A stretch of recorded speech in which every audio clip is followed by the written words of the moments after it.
மக்களை எங்கள் ஆதரித்துக் கொண்டிருக்கிறார்கள். முதல் தேர்தலில் 2016 முதல் சட்டமன்ற தேர்தலில் நாங்கள் பெற்ற வாக்கு சதவீதம் 1.5%.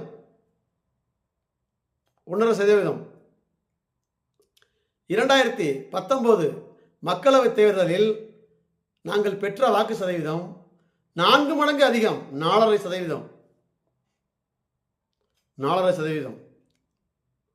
2021 சட்டமன்ற தேர்தலில் மூணாவதாக தனித்து களங்காண்கிறோம். நாங்கள் பெற்ற வாக்கு சதவீதம் 6.5%. 2024 மக்களவைத் தேர்தலில் நாங்கள் பெற்ற வாக்கு சதவீதம் 8.5%. அப்ப மக்கள் எங்களை எதிர்க்கவில்லை, மக்கள் எங்களை ஆதரித்துக் கொண்டே இருக்கிறார்கள்.